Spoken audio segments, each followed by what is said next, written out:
He walked into the boardroom carrying cleaning supplies, but instead of respect, they laughed at him for being just the janitor. What they didn't know: his son was about to outsmart every millionaire in the room, and when the first move hit the chessboard, the laughter died instantly. But what happened next? No one in that room was ready for. Before we deep dive into this interesting story, subscribe to our channel, and tell us where are you watching from. Share in the comments below. The Whitmore Club was not a place for everyone. Tucked away on the upper floor of a marble-fronted building in Manhattan, it glimmered like a sanctuary for wealth. Crystal chandeliers floated overhead, their light bouncing off polished mahogany tables and velvet chairs arranged in precise order. The air carried the faint burn of expensive cigars mixed with the sharper notes of scotch. It wasn't just a chess club, it was a theater for power, where every move on the board mirrored negotiations, investments, and rivalries. In this gilded setting, men wore not only tailored suits, but also the arrogance of knowing they were untouchable. Their laughter often came at someone else's expense. And tonight, it was Darnell's turn. Darnell Jackson moved quietly between tables, his cart rattling faintly against the floor as he collected glasses. His uniform was pressed but old, the knees worn thin from years of scrubbing floors. He never spoke more than necessary. He'd learned long ago that silence was safer than small talk, when working around men who never truly saw him. To them he was background, a shadow that swept up after their celebration. But Mr. Charles Whitmore, the man whose name crowned the club, had grown curious about that silence. Whitmore, a man in his late 50s, carried himself like someone sculpted from money itself. Sharp suit, silver hair combed immaculately, and eyes that seemed to dissect every person in front of him. He had built his fortune in real estate, and he wore his success like armor. Power to him was not only something to be owned, but flaunted. Darnell Whitmore's voice cut through the room, smooth yet edged with mockery. The janitor froze mid-step, a glass in his hand, heads turned, conversations paused. Whitmore rarely addressed the staff by name, and when he did, it was never for kindness. "Yes, sir?" Darnell's voice was low, cautious. Whitmore smirked, leaning back in his chair as if preparing for a performance. "You've worked here, what, 15 years? 16? 17, Darnell corrected softly, though immediately regretting saying anything at all. 17, Whitmore repeated, drawing the number out as if it amused him. 17 years, and I don't think I've ever heard you say more than 10 words. You are a quiet man, aren't you? Darnell gave a polite nod. The men at the table chuckled. Silence was safer, he reminded himself. Always safer. Whitmore's grin sharpened. Tell me, do you have children? The question was a knife wrapped in velvet. Darnell hesitated, then nodded again. Yes, sir. A son. A son, Whitmore exclaimed loudly enough for the room to hear. He tapped his cigar against the ashtray. How old? 13. 13, Whitmore echoed, his eyes glinting now with mischief. And what does he do, your boy? Shine shoes? Carry your mop? Or does he sit quietly too, just like his father? The men around the table laughed, some trying to stifle it behind their glasses, others letting it ring out. Darnell stood still, swallowing hard. Humiliation burned in his chest, but he held his posture. He couldn't afford to show anger. Whitmore leaned forward. Bring him here. The room stilled. Even some of the guests glanced at each other, unsure of where this was going. Sir? Darnell asked, uncertain if he had heard correctly. Bring your boy, Whitmore said, more firmly now, as if issuing a decree. Bring him tomorrow night. Let him join us. I'd like to see what talent runs in the Jackson family. He paused dramatically, his gaze sweeping the men at the table before he added, perhaps he can play a game of chess. The laughter roared again, echoing off the gilded walls. It wasn't an invitation. It was a joke. Everyone in the room knew it. To them, chess was a gentleman's game, a display of intellect reserved for men of their class. The idea of a janitor's son sitting at their table was absurd enough to be hilarious. Darnell's throat tightened. He had learned to live with insults. But this one was different. It dragged his son into the spectacle, a child who had done nothing to deserve such mockery. Still, refusing was impossible. Whitmore was not a man you said no to, not if you valued your job. I'll bring him, Darnell said quietly. Whitmore smiled, satisfied. Excellent. Tomorrow night then, we'll see if genius can be inherited. The crowd chuckled, their voices dripping with condescension. Darnell lowered his eyes, gripping the handle of his cart so tightly, His knuckles ached. He left the room quickly, the laughter following him down the corridor like a cruel echo. The next evening arrived far too quickly. Darnell's small apartment in the Bronx felt like another world compared to the Whitmore Club. Malik sat at the kitchen table, his homework spread out before him. He was a thin boy with sharp eyes that seemed to notice everything, though he rarely spoke unless spoken to. His mind worked differently, always calculating, always analyzing. "Malik," Darnell began gently, his voice carrying a weight that made his son look up immediately. "Mr. Whitmore, he asked for you." Malik tilted his head, curious. "Asked for me? Why?" Darnell hesitated, searching for the right words. How could he explain that this was not an honor but a humiliation dressed as entertainment? "He wants you to play chess. At the club." For a moment Malik didn't react. Then, slowly, he closed his notebook and said, "Tomorrow night?" "Yes," Darnell replied, his chest heavy. Malik nodded once, as if this were nothing unusual. But inside, Darnell felt torn apart. His son didn't yet grasp the cruelty of it, the way men like Whitmore would use him as a joke. He wanted to protect Malik, but there was no choice left. Refusal meant consequences far beyond embarrassment. The next evening, father and son stepped into the Whitmore Club together. Heads turned instantly. A black janitor in uniform was not unusual in this space, but a black teenager walking beside him was something else entirely. Eyes lingered, some with curiosity, most with disdain. Whitmore sat at his usual table, cigar in hand, drink nearby. When he saw them, his smile widened, performative and sharp. "Ah, here he is, the prodigy," he announced, loudly, making sure everyone in the room heard. "Gentlemen, this is Malik Jackson, the son of our very own Darnell." The crowd chuckled again, already entertained before the game had even begun. Malik stood tall beside his father, silent but observant. His gaze flicked to the grand chessboard in the center of the room. The pieces gleamed ivory and ebony, polished until they caught the chandelier's glow. He studied them intently, as though nothing else in the room mattered. "Come, boy," Whitmore gestured grandly. "Take a seat. Let's see what you've got." The men laughed again, the sound rolling like a wave across the room.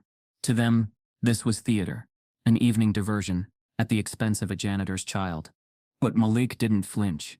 He stepped forward, pulled out the chair, and lowered himself into it with a calmness that unsettled the room.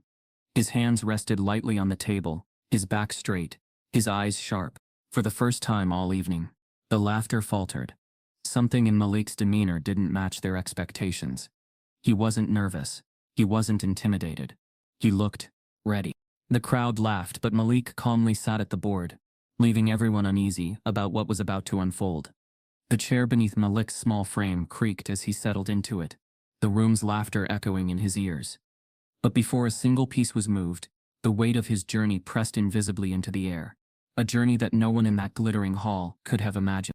Malik had not been raised in rooms lined with chandeliers or walls heavy with oil paintings. His world was concrete stairwells, flickering hallway lights, and the low hum of the radiator that rarely worked in winter. Their apartment in the Bronx was modest to the point of bare, a place where every item had to serve a purpose because luxury wasn't an option. Darnell worked until his hands cracked. Mornings at the public school as a janitor, nights at a downtown office building, mopping until the security guards turned off the lights. Malik often waited by the window until he heard the scrape of his father's key in the door. Some nights, it came past midnight. Other nights, exhaustion dragged Darnell to the couch, before they even exchanged more than a few words. Still, Malik admired him. His father's silence wasn't weakness. It was survival, an armor against a world that gave no mercy. Books became Malik's true companions. He wasn't given shelves stacked with bestsellers or shiny covers. Instead, he scavenged. In the hallways of the school, where his father worked, teachers often tossed away old textbooks or outdated workbooks. Most were too tattered to matter to anyone else. But Malik would slip them into his backpack, smoothing the torn pages with reverence, as though handling treasure. It was among those discarded piles that he first found a slim paperback, titled Chess for Beginners. Its cover was bent, pages water-stained, but something about the grid of squares on the front caught his attention. That night, under the dim yellow glow of the kitchen bulb, he spread it out on the table. His father came home to find Malik sketching chessboards onto lined paper, cutting out crude pieces from scraps of cardboard. "Where'd you find that?" Darnell had asked, voice heavy from the day. Trash bin near the library. Malik replied simply, his pencil tracing yet another night.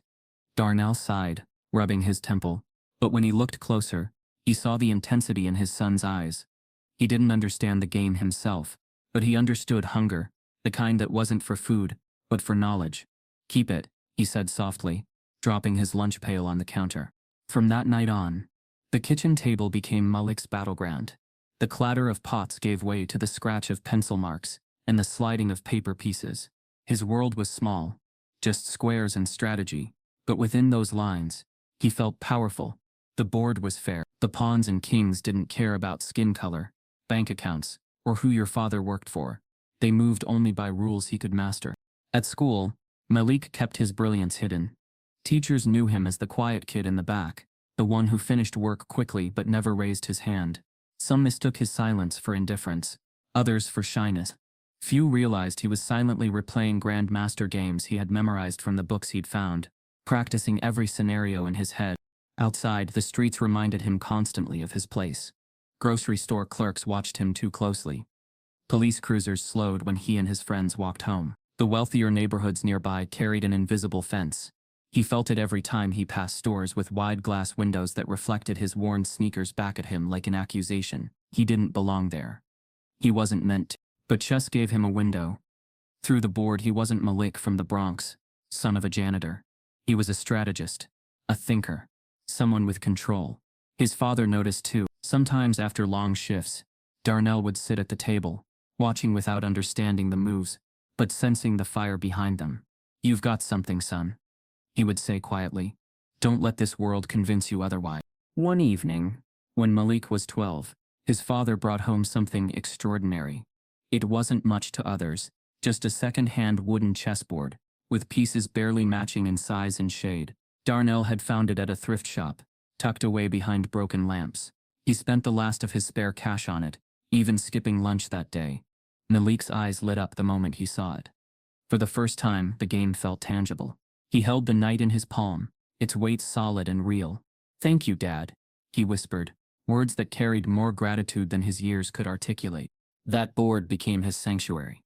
While the city around him roared with noise and danger, Malik retreated into silent battles fought across 64 squares. He studied obsessively, borrowing strategy books, watching grainy videos at the library, memorizing famous matches until they unfolded like stories in his mind. Still, even with his growing brilliance, the line between his world and the wealthy one felt unbreakable. The men at the Whitmore Club, the gated neighborhoods, the schools with gleaming facilities, they existed in a parallel reality. Malik could glimpse it, but never touch it, until tonight. Now as Malik followed his father into the Whitmore mansion, the weight of both worlds pressed against him.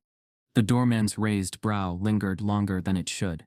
The marble floors reflected the boy's scuffed sneakers like a cruel mirror. Chandeliers glittered above, so bright it almost hurt his eyes. The smell was different too. Leather and cologne replacing the familiar tang of bleach that clung to his father's uniform. Malik stayed close to Darnell, though his face betrayed none of the nervousness tightening in his chest.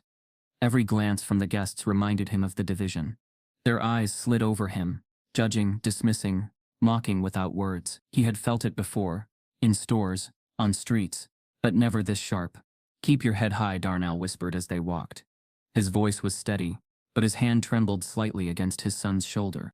Malik nodded once. Then he saw it. In the center of the room, bathed in golden light, stood the grand chessboard. Its pieces were not the mismatched thrift shop kind he knew, but carved from ivory and ebony, polished until they gleamed. The board itself was inlaid with marble, each square a work of art. For everyone else in the room, it was just another luxury, another toy, but to Malik, it was something else entirely. His steps slowed. The laughter, the sneers, even the chandeliers faded into the background. All he could see was the board, his battlefield, his sanctuary, the one place where he held control. The nervousness drained from his posture. His shoulders straightened, his eyes sharpened. Confidence, not fear, flickered across his face. And the men who had been laughing? For the first time, they noticed something shift in the boy. Though the polished floors and wealthy stairs tried to intimidate him, Malik's entire demeanor changed the moment his eyes locked on the grand chessboard. The board was ready. The ivory and ebony pieces glistened under the light, as if awaiting a performance. Malik sat quietly in the chair, small compared to the towering men around him. His father stood behind him, stiff, unsure whether to be proud, nervous, or ashamed for agreeing to this spectacle. The silence didn't last long. From the edge of the table, one of Whitmore's friends leaned to another, his voice just low enough to feign privacy, but pitched so Malik could hear. Does he even know which piece is the king? My nephew at 6 knows. Checkers, maybe that's more his speed. The other chuckled, sipping from his glass. Checkers. Yes. Chess. That's a gentleman's game. Different breed. The laughter spread in hushed waves, but every sound carried weight. They weren't just laughing at Malik. They were laughing at everything he represented.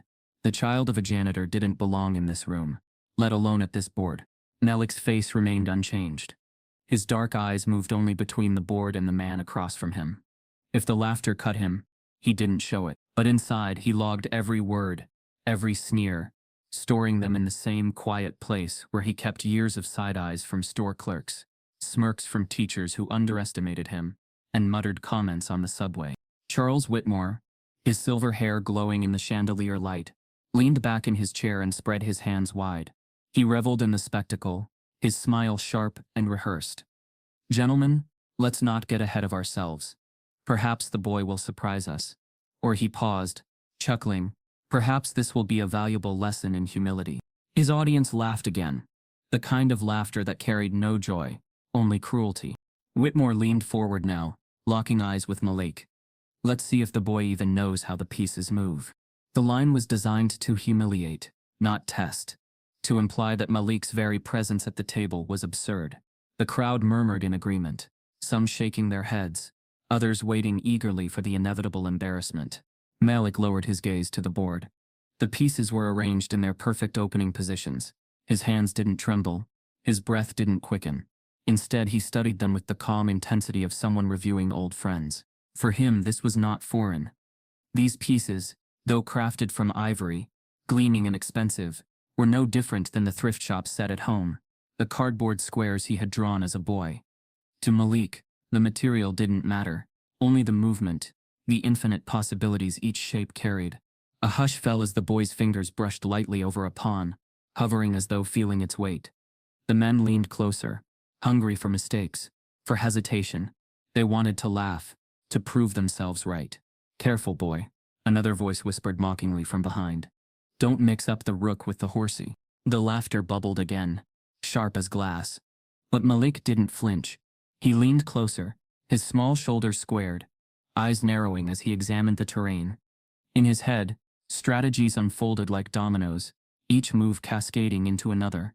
He wasn't just looking at the first step, he was already 10 moves ahead. Darnell, standing silently behind him, saw the shift.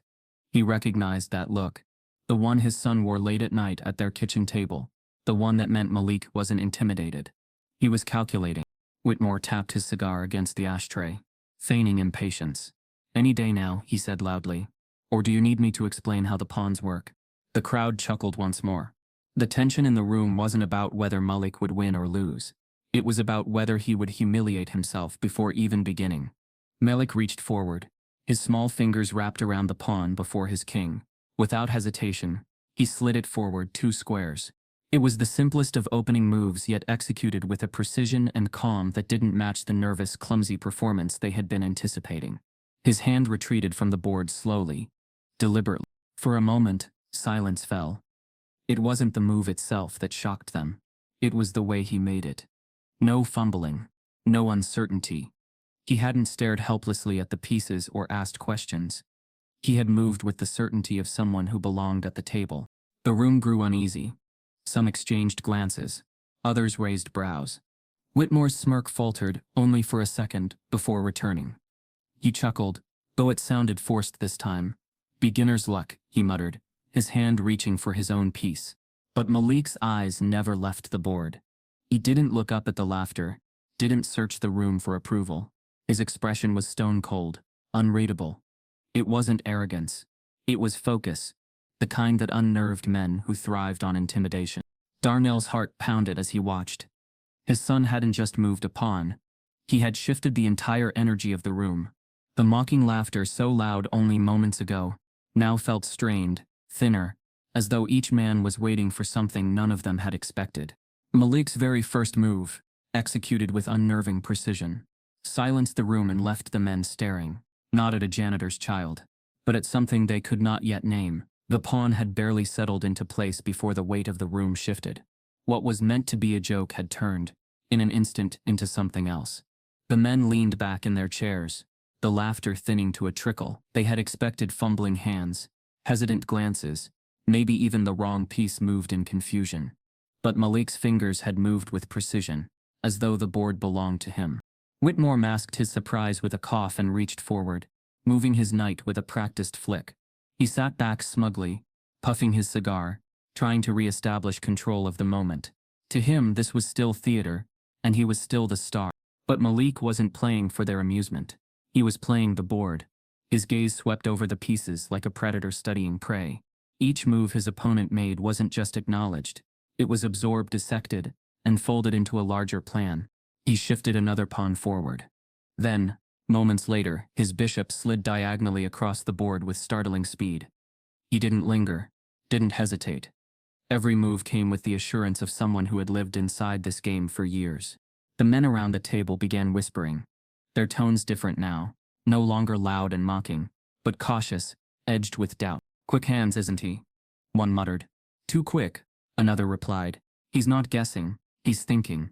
Malik's face gave nothing away.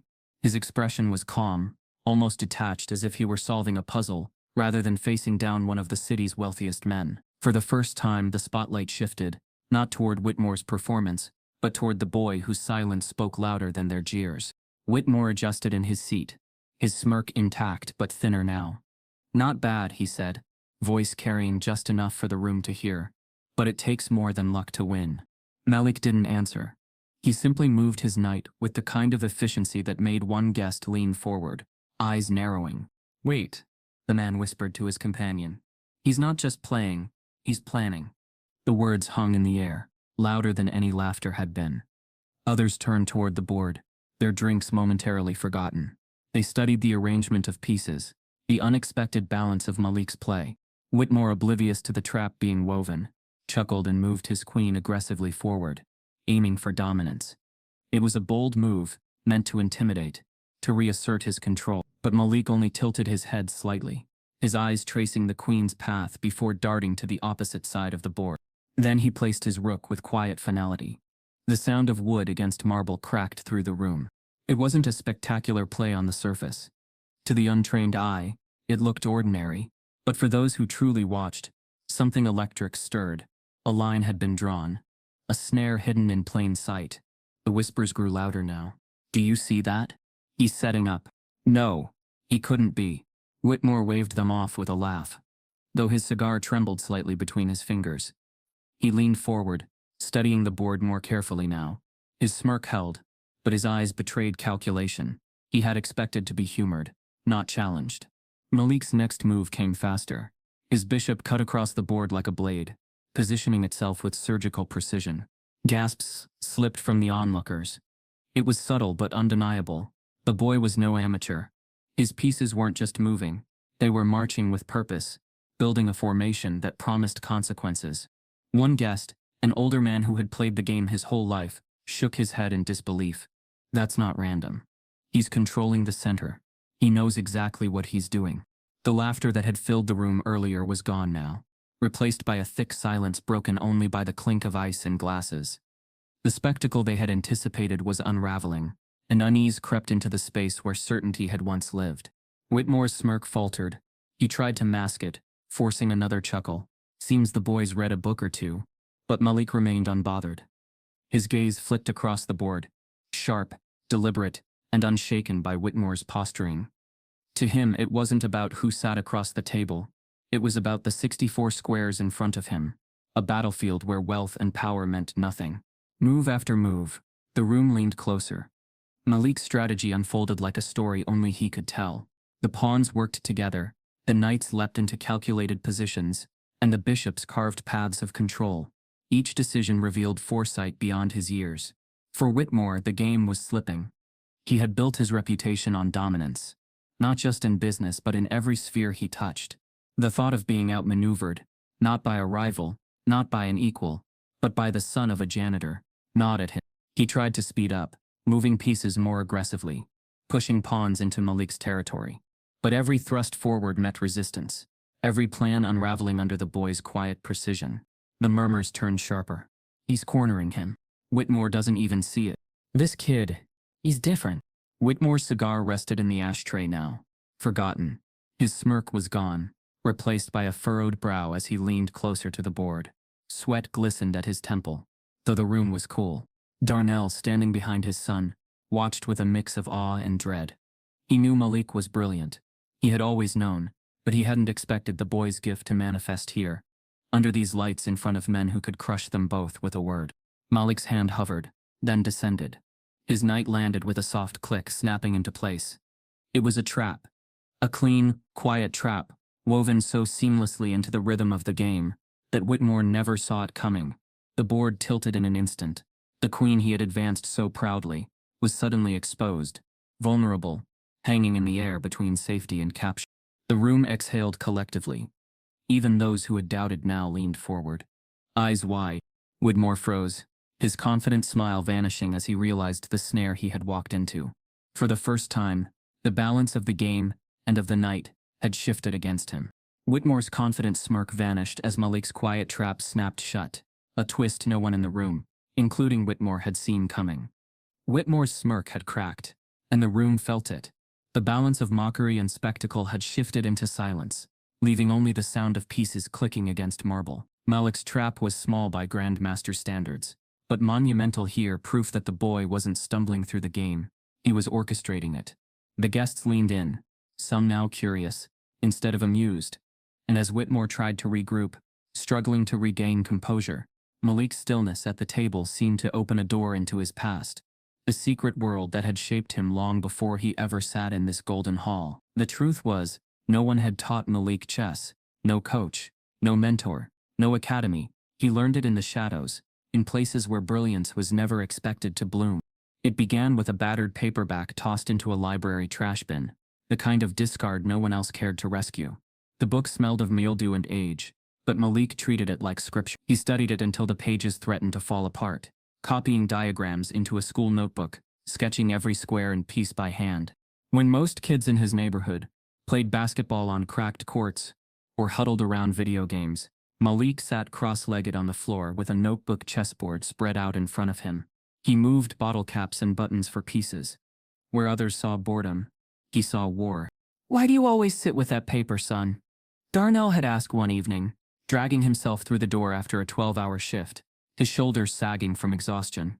Malik didn't look up. "I'm learning how to win without strength."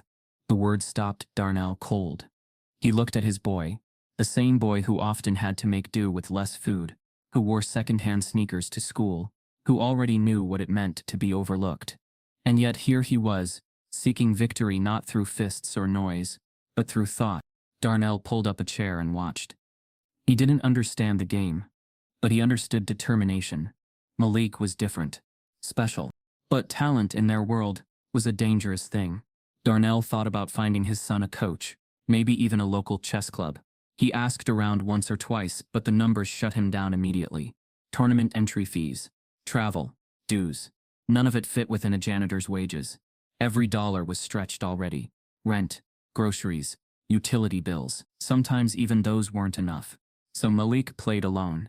Nights stretched into dawns, his small lamp flickering as he sat hunched over the table, replaying moves from games he found in discarded magazines or borrowed from the library. He devoured the names of masters most people had never heard of, Butvinnik, Capablanca, Tal, memorizing their legendary games, the way others memorized lyrics. He wasn't just mimicking moves, he was absorbing patterns, predicting outcomes, teaching himself to see 10 steps ahead. At school, teachers noticed he was distracted, always scribbling grids in his notebook. One scolded him in front of the class, saying, "Chess won't help you pass math." The room erupted in laughter. Malik stayed silent, but when the test came, he finished it in half the time with a near-perfect score. Still, the whispers followed him everywhere. He was the quiet black boy from the Bronx, bright, yes, but not destined for anything grand. Even when he solved problems that baffled others, The most he ever got was, "You're smart for where you're from." Those words carved at him like blades. And so he turned even deeper into chess. The one place where he didn't need validation. Where the board itself respected him. Darnell worried about him sometimes, but he also marveled. One night, as Malik traced out yet another endgame, with mismatched thrift shop pieces, his father asked, "Don't it bother you that no one believes what you can do?" Malik looked up, his eyes calm but burning. "It only matters that the board believes me." Now here in the Whitmore mansion, that belief was finally visible to others. The boy no one expected was dismantling a millionaire's confidence. Piece by piece, Whitmore tried to press forward, his movement sharper now, less playful. He advanced his pawns recklessly, pushing into Malik's defenses. But the boy absorbed every strike with unnerving calm, his hands steady, his eyes unblinking. The guests saw it too. Their earlier amusement had curdled into something else. Discomfort, curiosity, even admiration. They whispered, but not about janitors or checkers anymore. "Where did he learn that?" "He's reading the whole board." "That's not instinct. That's study." Whitmore pretended not to hear. He forced a laugh, placing his rook in what he thought was a clever position. "Not bad, boy," he muttered. "But let's see you handle this." Malik's gaze didn't waver. He leaned slightly forward, his fingers brushing the smooth surface of his queen. For a moment it seemed he would retreat, play defensively. The audience expected it. Even Whitmore leaned back, confident the game had swung back his way.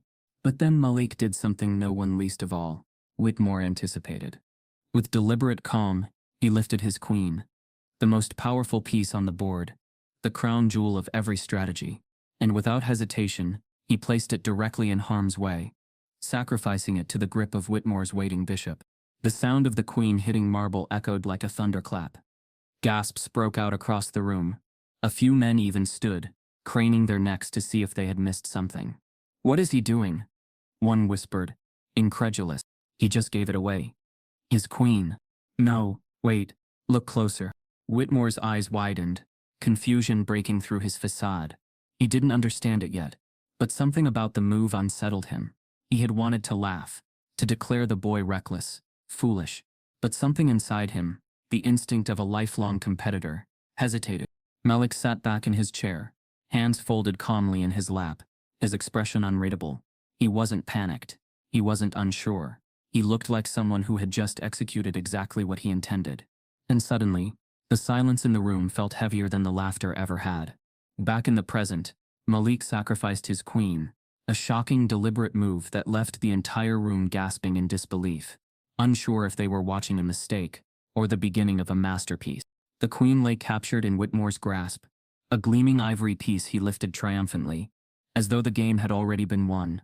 The room reacted with a mix of disbelief and relief. For a brief, fleeting moment, it looked as if the balance had returned to its natural order. The millionaire victorious, the janitor's son out of his depth. But then silence returned. Because while Whitmore admired the queen, gloating, Malik's eyes never left the board. His expression remained unchanged, calm, almost calculating. And slowly, the men around them began to realize something Whitmore hadn't yet seen. The boy hadn't made a mistake. He had laid a trap. Whitmore set the captured queen down beside the board with a grin, glancing at the audience. "Well, that didn't take long," he said, his voice carrying mockery. "The mighty queen, gone in a blink. Perhaps next time he'll try checkers." Scattered laughter rose from the edges of the room, but it lacked conviction. A few of the guests leaned closer, frowning. They studied the board more carefully, tracing Malik's remaining pieces. Something about the boy's setup didn't look desperate. It looked deliberate. Malik moved next. His rook slid smoothly across the board, seizing a central file that Whitmore had left exposed in his eagerness to devour the queen. The move was clean, surgical, an arrow piercing straight into Whitmore's formation. The crowd murmured, "Wait, that opens a line." "Hold on, did he bait him?" Whitmore froze for just a second too long. His grin faltered, his cigar burning down in the ashtray. A bead of sweat formed near his temple. Though the room was cool, he reached for a pawn, moved it forward quickly, trying to patch the opening. But Malik was already ahead. His bishop cut diagonally into the heart of Whitmore's defense. Another piece captured, another gap exposed. The sound of the bishop landing against marble echoed like a drumbeat. Now the whispers turned sharp. He's not flailing. He's controlling the center. That queen sacrifice wasn't a mistake. It was a setup. Whitmore shifted in his chair, his confident demeanor cracking. He forced a laugh that came out brittle. Lucky guess, he muttered, though even he didn't sound convinced. His fingers twitched against the table before he reached again for a knight, fumbling the polished piece slightly before placing it. Millionaire answered instantly. His rook glided into position, cutting Whitmore's mobility in half. It wasn't just about winning, it was about suffocating his opponent, piece by piece, until there was nowhere left to go. Darnell stood frozen behind his son, his heart pounding. He wanted to cheer, to shout, to finally see these men, forced to swallow their pride. But he stayed silent, his hands clasped tightly in front of him. He knew how dangerous pride was in this room. Whitmore's friends, once so eager to laugh, now exchanged uneasy glances. Their smirks were gone, replaced by shifting eyes and tight lips. No one wanted to admit it aloud. But the truth was undeniable. The janitor's son was not here to be mocked. He was here to dominate. The tension thickened. Whitmore reached for another piece, his hand trembling just slightly. He pushed a pawn forward in haste, but Malik's knight swept in immediately, capturing it with clinical precision. Gasps filled the room. He's dismantling him. This isn't possible. Look at Whitmore. He's rattled. For the first time, the image of invincibility surrounding Charles Whitmore began to crumble. He was a man who built empires, who negotiated billion-dollar deals with ease, who commanded respect wherever he went. Yet here, on 64 squares of black and white, he was being undone by a 13-year-old boy in worn shoes. Whitmore's breathing quickened. He dabbed at his temple with a handkerchief, trying to mask the sweat. But the harder he tried to recover, the faster Malik dismantled his defenses. A rook gone. A knight trapped. Another pawn devoured. The board shrank around Whitmore with every move. Malik leaned slightly forward now, his face illuminated by the chandelier's glow. His eyes were sharp, intense, unblinking. He wasn't smiling, but the power radiated from him. Each move was a statement. I see you. I know you. I control this board. The guests could no longer deny it. The earlier whispers of doubt turned into hushed awe. Do you see what he's doing? He's forcing Whitmore into a corner. He gave up the queen to open this line. Look at the position now. It's genius. Absolute genius. Whitmore's arrogance, once a shield, now weighed on him like chains. Every aggressive move he made backfired. Every attempt to claw back control collapsed under the boy's foresight. For Malik, it wasn't about spectacle or proving them wrong. It was about the purity of the game. Every calculation, every tactic, every sacrifice, he had rehearsed this language in solitude for years. And now, under the gaze of those who doubted him, it spoke louder than any insult could. The room felt smaller now. Tighter. The laughter had died completely, leaving only the sharp clicks of pieces and the shallow breaths of a man who realized he was no longer in control. Whitmore reached for his queen's rook, trying desperately to break free of the boy's chokehold. His fingers trembled as he moved it into position. Malik's eyes narrowed. His hand hovered above the board for only a second before dropping his bishop into place, locking the rook in and sealing another escape route. The crowd exhaled collectively. The board was closing in on Whitmore like a vice. Darnell's chest ached with pride and fear all at once. His son wasn't just winning, he was exposing the fragility of power built on arrogance. But he also knew men like Whitmore didn't forgive humiliation. Whitmore sat frozen, his smirk completely gone now. He scanned the board, eyes darting desperately from piece to piece, searching for salvation. But Malik was already there. His rook advanced once more, a final tightening of the net. Whitmore's options collapsed to two. Two thin threads in a web that had already ensnared him. Malik leaned forward, his face inches from the board, his eyes sharp and unrelenting. The room felt suffocating. Every man holding his breath, waiting for the inevitable. With quiet finality, Malik left Whitmore only two possible moves, both leading to the same fatal end. Whitmore stared at the board, as if it had betrayed him. Two moves remained, two thin doors at the end of a narrowing hallway. And Malik had already shown what stood behind each. The millionaire's jaw worked once, twice, as though he could chew the position into submission. He chose the door that looked less humiliating, a cautious king step, sidelong, a little shuffle that seemed to promise air. Safe enough, Whitmore announced, forcing a chuckle.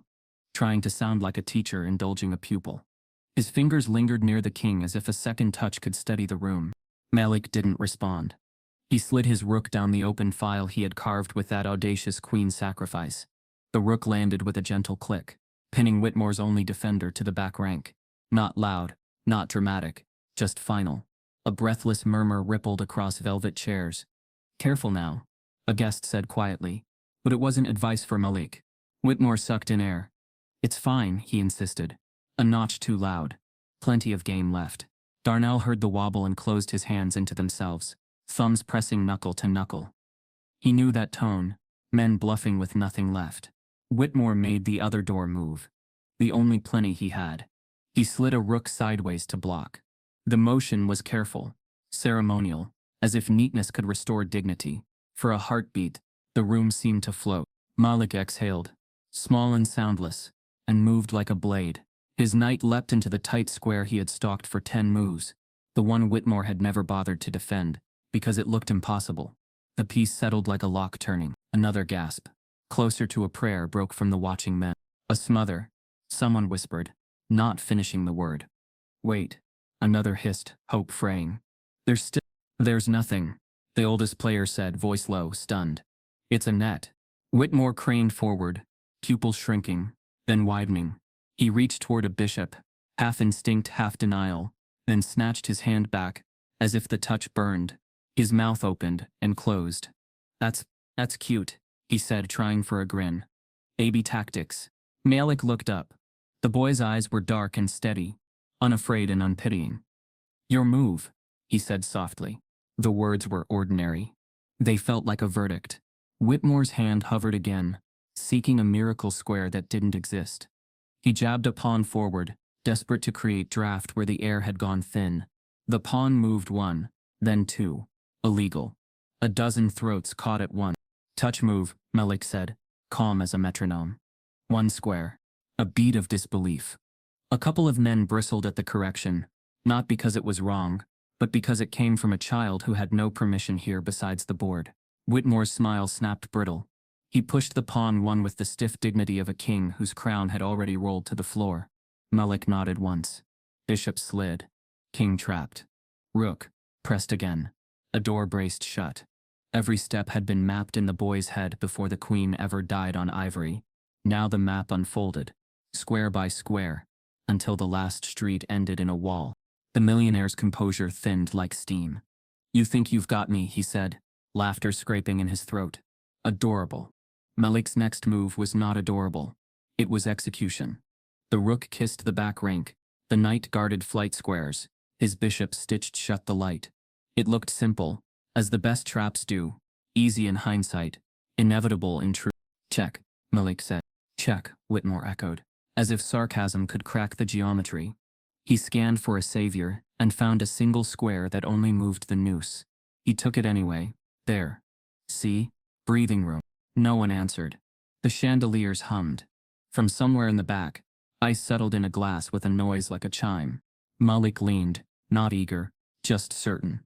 His knight rose and dropped, a neat little hook pulling the last nail into the coffin of escape. It was quiet and absolute. "Checkmate," Malik said. Silence exploded. It didn't break like a glass. It expanded out from the board, through the velvet, into the skulls of men who had never imagined this outcome in this room. No applause, no banter. For a lengthening moment, the only movement was the slow lift of Whitmore's chest. A 13-year-old black boy had just ended him in his own house, at his own table, in the one theater where he never expected to be anything but untouchable. A server with a tray froze mid-step. Two men who'd been smirking minutes ago avoided each other's eyes. Someone at the bar set a glass down too carefully, as if afraid of drawing attention. The club born for laughter and performance did not know how to hold this. Darnell's vision blurred, then sharpened. Pride came first. A burst that felt like light, where no light had been allowed. And then fear, cold and tall, because he understood precisely what Malik had just taken. Not a game, but a story the room told itself about power. Men do not forgive theft like that. Whitmore did not touch the pieces. He stared at the slab of marble like it had shifted to water. He tried a smile, and the smile slipped. He tried again and produced something smoother, thinner, almost convincing from a dozen feet away. "Well," he said, clapping once, softly, to no echo. "Well, that was entertaining." No one clapped with him. A cough sounded. Someone's chair creaked. The silence held on. Possessive. "You played well," a man near the wall offered, his voice too bright, trying to salve the shock with courtesy. "Neat little, combination." Whitmore latched onto the word like driftwood. "Combination," he repeated, nodding as if he had spotted it earlier, and allowed it anyway. He turned to Malik, worked up a laugh that was all teeth. "Clever party trick. You've got a future in puzzles." It was the smallest downgrade possible, a way to file genius down to novelty. Still, it didn't land. Too many eyes had witnessed calculation, not luck. Malik folded his hands in his lap again. He didn't gloat. He didn't flinch. He seemed to be saving that clarity for the part that mattered, the next move in the room, not on the board. A man at the bar started a clap, a tentative one-handed patter, but it died within itself. Applause would have chosen a side. The club was not ready to. Whitmore reached for his drink, found nothing in the glass, and smiled like it was a joke. Only he understood. "We'll call that a warm-up," he said to the room in general. "The boy has, instincts." "Not instincts," came the older player's voice from the back. "Firm now. Study." The word landed like a pebble in a church. Heads shifted. The older man met Whitmore's gaze, then looked away, unwilling to be the one to name what had happened in front of them all. Whitmore's eyes stayed on Malik. The smile fell away. The performance dimmed and showed the wiring. Humiliation, shock, a narrow streak of something harder. "Stand," he told himself more than anyone. And he did, the chair legs scraping. He extended a hand over the board. For a split second Darnell dared to believe he might do the improbable. Take the loss. Be a man. Tell the room to see what it saw. Malik rose and shook it. Whitmore's palm was cool, dry, unshaken by the beat of his temple. "Good game," Malik said, voice even, respectful. Whitmore murmured. His hand did not squeeze back. He leaned closer, close enough that the chandelier's light caught the fine lines etched at the edges of his eyes. From afar, the posture read like, "Congratulations." Up close, it was something else entirely, something private and sharp. His breath hardly moved the air. "Listen, son," he said, almost kindly. "You're very talented." Malik held his gaze, waiting, the way he waited for a hidden resource over the board. Whitmore's lips shaped a smile that did not travel to his eyes. He tilted his head, as if sharing a secret that would spare the boy embarrassment later. The room could not hear him now. Only Malik and the man standing behind Malik would catch the words. "Here's the problem," Whitmore whispered. "No one in this house is going to believe you did it clean." Whitmore's face stayed in that counterfeit smile, as he whispered again. Softer, "And I won't let them," leaving Malik blinking into a silence heavier than checkmate itself. The smile on Whitmore's face lingered like a mask glued too tightly, but behind it, his eyes sharpened to slits. Malik sat back down, calm, his young hands folded neatly in his lap, while the older man's silence began to vibrate louder than any of his earlier bravado. Around the room, guests shifted uncomfortably in their seats.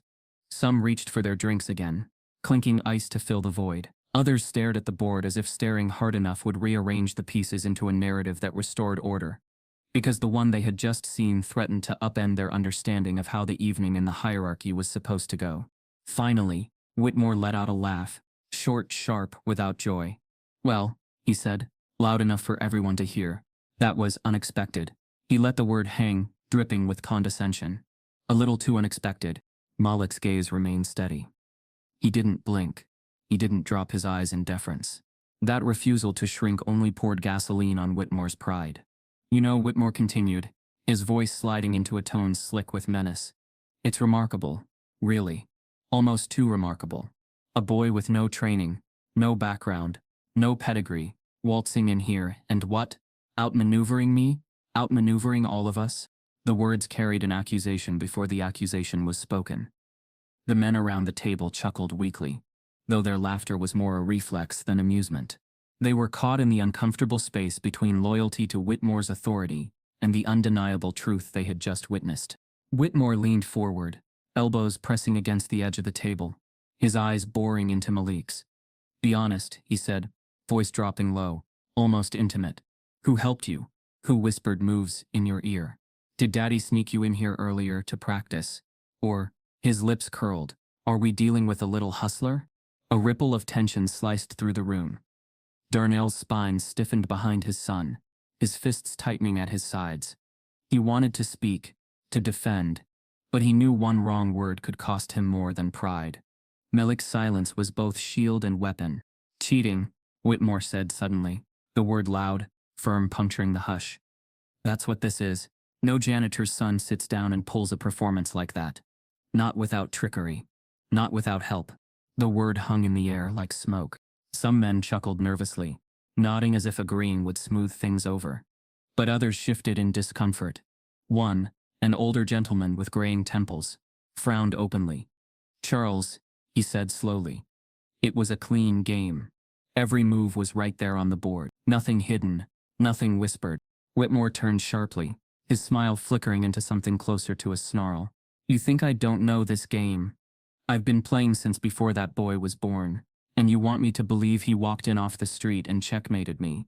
Don't insult me. His voice was rising now, anger breaking through the cracks of composure. The veneer of sophistication peeled back, revealing something rawer, uglier. Look at him, Whitmore spat, gesturing at Malik with a flourish. He doesn't belong in this room. He doesn't belong at this table. This isn't his world. He's a janitor's son, and you all want to pretend that's the boy who just beat me. The room went still. Some men lowered their eyes to their drinks, ashamed to meet Malik's gaze. Others smirked uncomfortably, unwilling to cross Whitmore, but unsettled by how nakedly the racism surfaced. Darnell's chest rose and fell heavily. The sting of the words wasn't new. He had lived with them his whole life, but hearing them aimed at Malik, his boy, made something inside him crack. Still, he stayed silent. He couldn't afford to break. Malik, meanwhile, remained motionless. The insults washed over him like rain against stone. He didn't flinch, didn't frown, didn't offer a word in his defense. His silence was louder than anything Whitmore had said. It was the silence of someone who knew the truth of the board and didn't need to justify it. Whitmore's voice rose again, sharper, thinner. This was a trick. A show. That's all it was. A janitor's son cannot outplay me. Not here. Not ever. The words echoed. And for the first time that evening, not everyone nodded. Not everyone laughed. The mask of the club's solidarity was cracking, just like Whitmore's pride. Then from the back of the room, a voice cut through the tension. Calm, deliberate, carrying authority. Then let him prove it again. Heads turned. A man in a navy blazer stepped forward from the cluster of guests. His hair was dark, his features sharp, and his presence carried weight. He was introduced with murmurs, as though the name itself carried gravity. Richard Hawthorne, a former state chess champion and one of the club's most respected members. If you think it was luck, Hawthorne said smoothly, his eyes never leaving Whitmore's, then let the boy play against me. The room stirred. A second test. A real one. Darnell's stomach clenched. Malik's eyes flickered briefly toward the man, then back to the board. The boy's expression didn't change, but his stillness held a new kind of intensity. Whitmore's forced laugh returned, brittle and sharp. Yes, he said, clapping his hands once. Yes, excellent idea. Let's see the boy handle a real player. But beneath the laughter, there was something venomous in his tone, something desperate. This wasn't about proving fairness anymore. It was about burying Malik, restoring the order that had been shattered in front of all these men. The guests shifted eagerly, some curious, some skeptical, some secretly hoping the boy would fail. Darnell reached for Malik's shoulder. His voice was low, trembling with both fear and love. You don't have to do this, son. Malik turned his head slightly, his eyes calm, unwavering. I already started, Dad. The room buzzed with anticipation as Richard Hawthorne, former state champion, took Whitmore's place across from Malik, the weight of redemption and humiliation hanging on the next game. Richard Hawthorne slid into the chair across from Malik, with the unhurried grace of a man who had seen thousands of positions and learned not to fear any of them. He set his blazer neatly on the chair beside him, rolled his sleeves to the wrist bone, and extended a hand across the board. Richard, he said, voice even. It's a game, not a trial. Malik shook. His hand was small in Hawthorne's, but steady. Malik. From 3 paces away, Whitmore clapped twice, the sound brittle as snapped twigs. Club rules, he announced. Clocked game. He placed a digital timer beside the board, with a flourish and a smile that didn't reach his eyes. 10 minutes each. No increments. Several men nodded, eager for speed, eager for the boy to stumble where grown men often did. Under time, under pressure, under eyes. Hawthorne's gaze flicked to the clock, then to Whitmore. 5 and 5 would be a circus, he said mildly. 10's fine. Darnell took a half-step forward behind Malik's shoulder, then flinched when Whitmore's tone sharpened. And per etiquette, the host added, no one stands directly behind the players. He looked at Darnell just long enough to make it personal. Respect the game. Darnell swallowed and retreated to the wall. Hands clasped. Malik didn't turn. He leaned forward until the chandelier's light painted his knuckles in warm gold. The room closed around the table, velvet and glass, a hush waiting to be told what to think. Hawthorne tapped the clock and opened with a simple classical thrust. E4, he said softly as his pawn kissed the center.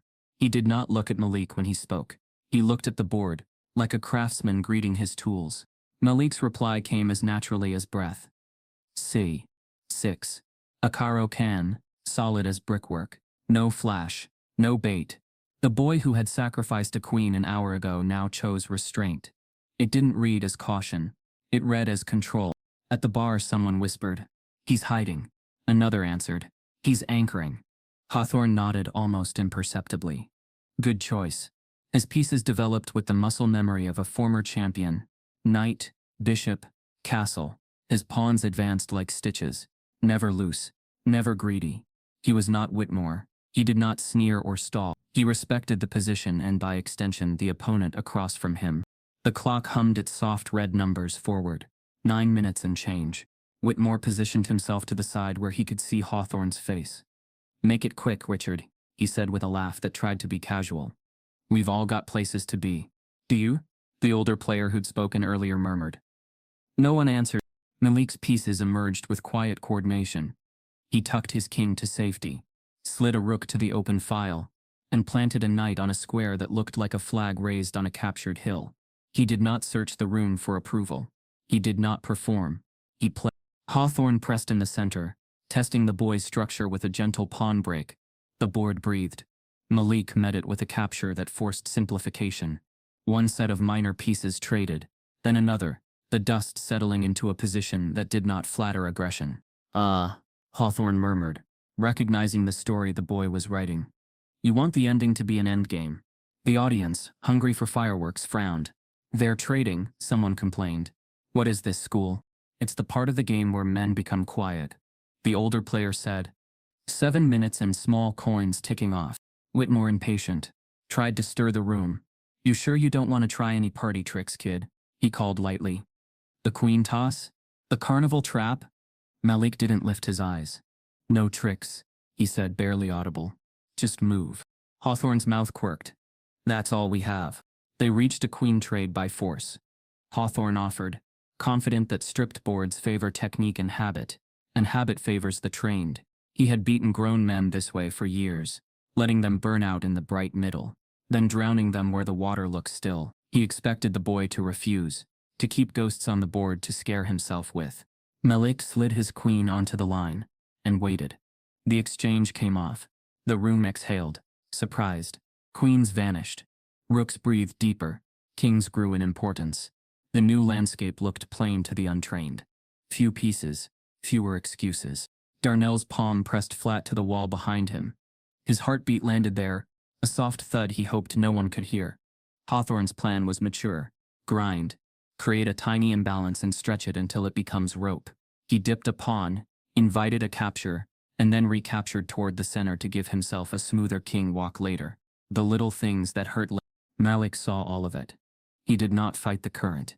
He angled with it, accepting what could not be changed, and storing energy where it could.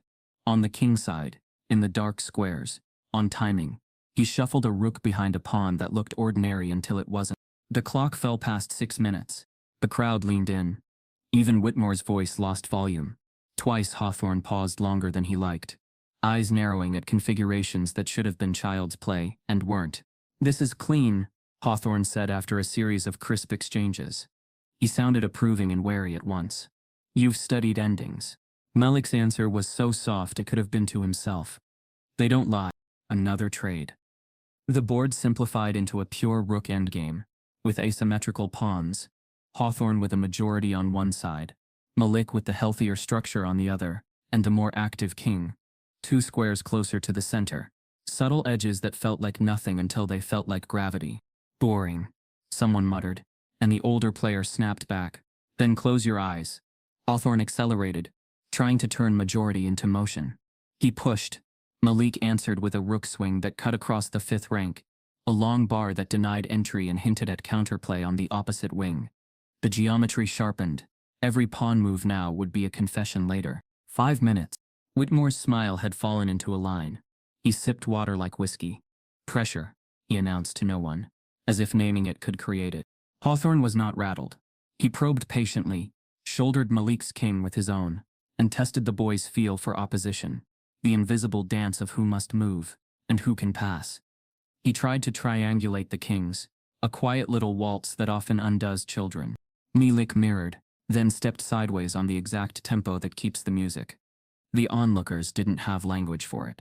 They felt it anyway, the sensation of a door staying shut. Hawthorne glanced up at last, just once, meeting the boy's eyes.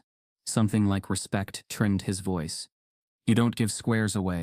I can't afford them, Malik said. 4 minutes. Then came the attempt.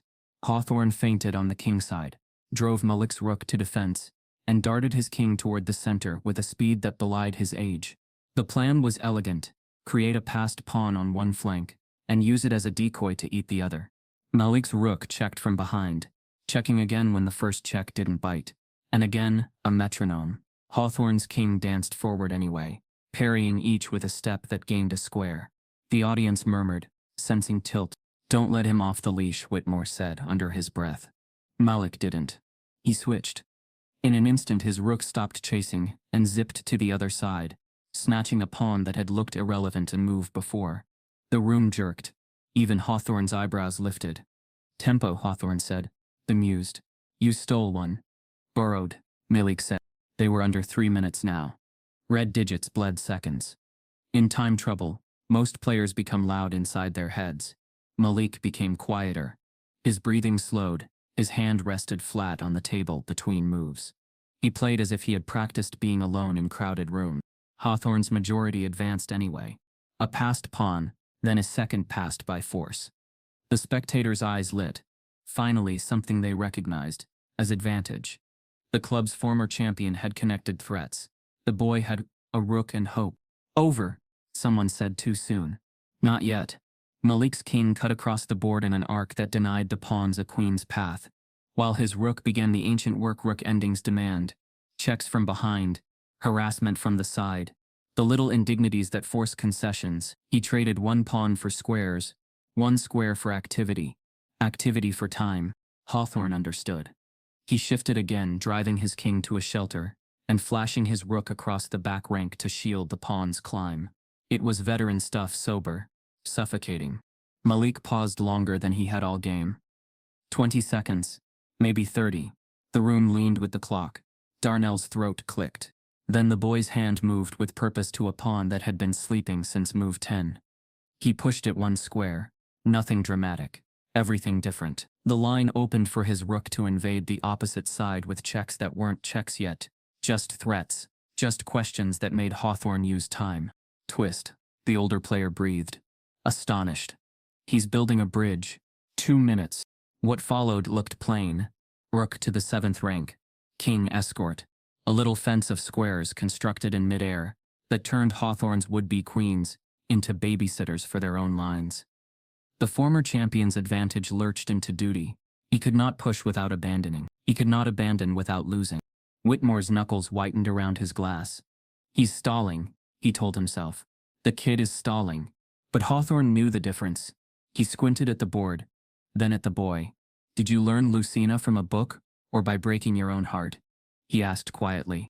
Both, Malik said. And for the first time a ghost of a smile touched his mouth. 1 minute. The position clarified with a suddenness that struck even the indifferent. Malik had carved a path to a passed pawn of his own, supported perfectly by rook and king, while Hawthorne's connected monsters were frozen by geometry. One step forward meant a skewer, one step sideways meant a cutoff, one waiting move meant zugzwang. Explain it, a man near the doorway whispered. You can't, the older player said. You feel it. He's netted him. Hawthorne tried the last resource of honest men. He searched. He spent 20 long seconds. He could not spare tracing every forcing sequence, every spite check, every stalemate dream. Sweat beaded along his hairline, not from panic, from thinking. He found a line that looked like air. He pushed a pawn with the threat of a queen in 3. The room surged. Malik's rook slid behind it, unglamorous, exact. Hawthorne's king stepped to shield. Malik's king stepped to shoulder the quietest violence in chess, the way a king says you can't be here. No one spoke. The clock flashed under 30 seconds apiece. Richard, Whitmore said, unable to help himself. End this. Hawthorne didn't look at him. I can't. The words froze Whitmore's smile into something skeletal. Malik's hand hovered, then placed his rook on a square that radiated inevitability. It cut Hawthorne's king from the board, fixed the pawns in place, and cleared a corridor for Malik's passer to run. It was not a check, it was worse, a position where every legal move for Hawthorne made something die. Hawthorne sat back, eyes on the ceiling for a heartbeat, then returned them to the boy. That's elegant, he said softly. You left me one plan to lose slowly. Malik didn't gloat.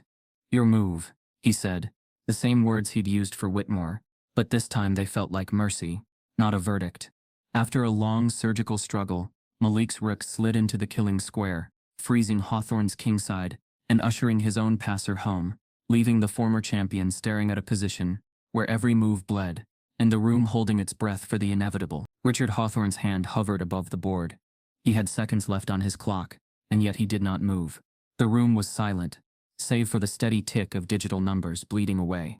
Every line Hawthorne calculated led to collapse.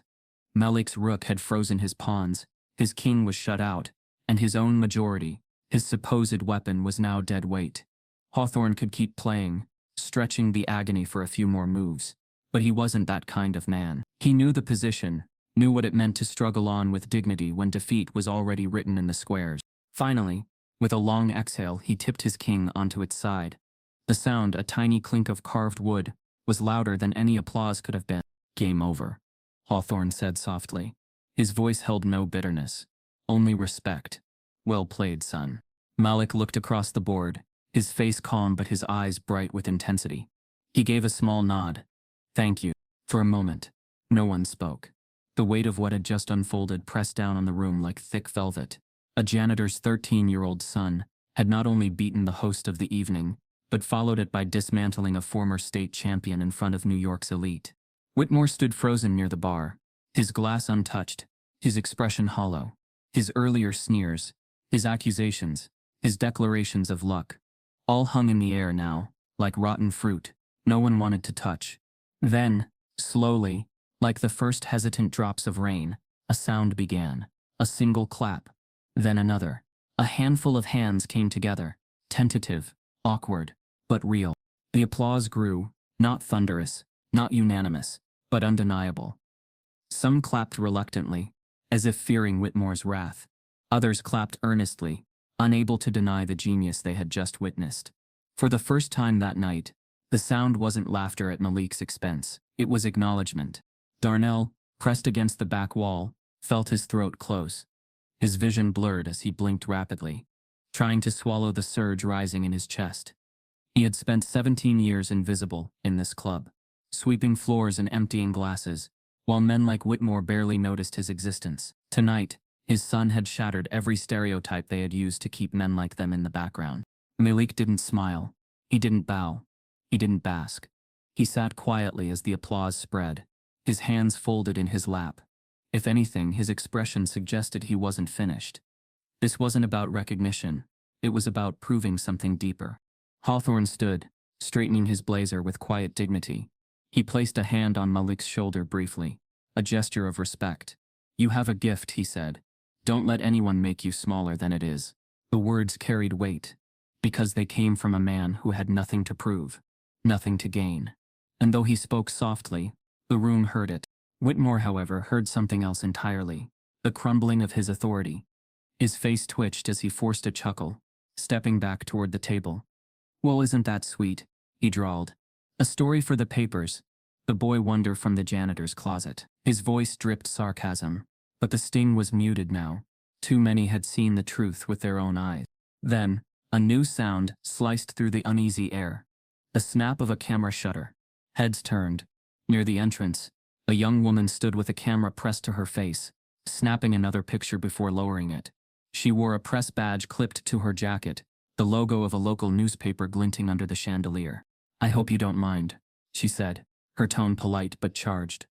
"I was invited to cover the event, but I didn't expect." Her eyes moved from Whitmore to Malik. "This." Whitmore's jaw tightened. "Off the record," he snapped, his smile breaking. "None of this is." But she ignored him, stepping forward. Her focus was on Malik, who sat quietly at the board, his dark eyes watching her approach. "What's your name?" she asked. "Malik Jackson," he said simply. Her pen scratched quickly. "And how old are you, Malik?" 13. The room shifted again. The fact had been known all along, but spoken aloud to a reporter it sounded heavier, undeniable. A child had walked into a palace of power and dismantled its kings. Whitmore's face turned a shade darker. "This is a private gathering," he hissed. But no one moved to stop her. If anything, a few of the guests leaned forward, eager to see where this would go. The reporter's eyes gleamed. She leaned in slightly, her voice lower now, almost conspiratorial, though the entire room could hear. "Malik," she said, "do you realize what you just did tonight?" The boy tilted his head, considering. "I played chess." She smiled faintly, scribbling on her pad. "No, you did more than that. You beat Charles Whitmore. You beat Richard Hawthorne. In front of witnesses, and you did it without training, without privilege, without their world behind you. That makes you more than a player. It makes you a prodigy." Gasps whispered through the room. The word prodigy carried a different gravity than lucky. It was not a fluke, not an accident. It was destiny. Darnell's chest tightened again, his tears threatening to spill. Hearing his son called a prodigy here, in this house where he had been invisible for so long, was a vindication he hadn't dared dream of. Whitmore, however, snapped. He stepped forward, his smile gone entirely. "That's enough," he barked. "This boy doesn't belong in your paper. He doesn't belong in this club. And he sure as hell doesn't belong being called a prodigy. He's a janitor's son playing games he doesn't understand. Write that down." But the room didn't echo him this time. The silence that followed wasn't agreement. It was discomfort. His words no longer carried the same weight. The reporter's gaze didn't waver. She looked at Malik again, her pen poised above the pad. And then she asked the question that changed everything. "Malik," she said, her voice ringing clear through the silence, "what would you say if I told you the whole city could see this game tomorrow?" The question hung between them like a live wire. The young reporter press badge clipped to her lapel, hair tucked behind one ear, held Malik in her gaze. "What would you say if I told you the whole city could see this game tomorrow?" Malik didn't look at Whitmore. He didn't check for permission. He glanced at the board, then at Darnell, and answered in a voice steady enough to quiet the remaining murmurs. "Let them see the moves," he said. "The board doesn't lie." The reporter's mouth tipped into a small smile. "That's all I needed." She raised her phone, thumb hovering over record. Whitmore stepped forward so fast his glass rattled on the bar. "Absolutely not," he snapped. "This is a private club. You will not publish." Richard Hawthorne's voice cut across him, even and unimpressed. "You invited the press, Charles," he said. "If you wanted privacy, you should have asked your guests to put their phones away an hour ago." A ripple of discomfort ran through the room. A half-dozen men turned their screens face down on instinct. The reporter Lena kept filming. "For the record," she said calmly. Several members were already recording. "I'll verify and credit sources." From the doorway, a new voice chimed in, breathless. "I got the whole endgame." A teenage girl, cheeks flushed, lifted her phone like evidence. She wore a sweater with an expensive crest, and her father's features sharpened into youth. "I went live on my story. My friends have been commenting for 20 minutes. Whitmore paled. "Eloise," he hissed, "turn that off." She set her jaw. "You said networking, Dad." She handed her phone to Lena without breaking eye contact with her father. Lena's thumbs flew. Airdrop requests pinged from 4 directions. Bartender, valet, 2 guests near the window. And in seconds, Lena's camera roll held a mosaic of angles. Malik's stillness, Hawthorne's resignation. Whitmore's face tightening at the word study. She stepped back into clean light under the chandelier and did what she had come to do. Framed, introduced, contextualized. This is Lena Cruz. Tonight at the Whitmore Club, a 13-year-old named Malik Jackson defeated the host and a former state champion. Here's what happened. Whitmore tried one last angle. A smile stretched thin as paper. At least spell his name correctly, he said. The old charm like frost. I already did, Lena replied. The first clip hit the internet. Before the room exhaled. It was Eloise's. Vertical, shaky, raw. The moment Hawthorne tipped his king and said, "Well played, son." Comments stacked like bricks. Who is this kid? No way he's 13. Bro just speed ran a former champ. This is what happens when talent finally gets seen. By the time Malik and Darnell reached the elevator, Lena's cut was live. Cleaner. Tighter. 2 minutes of proof with captions that did not flinch. 13-year-old black prodigy defeats NYC millionaire and former state champion in private club. She had transcribed Whitmore's most damning line from earlier. No janitor's son sits down and pulls a performance like that, and laid it beneath footage of Malik's rook sliding into the killing square. In the chrome of the elevator doors, Darnell saw their reflections. His own uniform still creased from a double shift, Malik's face composed and oddly gentle, like the game had emptied him instead of swelling him. The phone in Darnell's pocket vibrated once, then again, then in a continuous tremble he couldn't quite control. He didn't take it out. He stared at his son. "Proud of you," he said, the words thick as a wall he'd finally punched through. Malik nodded, eyes on the carpet. "It felt quiet," he said, "even with everyone talking." "It won't be quiet now," Darnell murmured. It wasn't. By the time they stepped onto the sidewalk, the clip had jumped platforms. A chess streamer with a neon profile picture slowed Lena's footage to half speed, tracing arrows over the lines Malik had seen. "This is not luck," he said to 200,000 viewers. "Watch the queen sack, watch the rook swing. The kid understands timing better than grown men." A sports blog flagged it. Projects to Prodigy? Bronx teen humiliates millionaires at their own game. A parenting page reframed it. Hidden talent blooms when given a table. A teacher shared. We throw away books, and a child teaches himself to speak them. On the subway home, a woman in scrubs glanced at Malik, then at her phone, then back at him. She didn't speak. Her eyes softened in a way Malik felt but didn't know how to hold. Across the car, 2 teenagers huddled over a screen. "That him?" One whispered, the other shrugged, not brave enough to look up.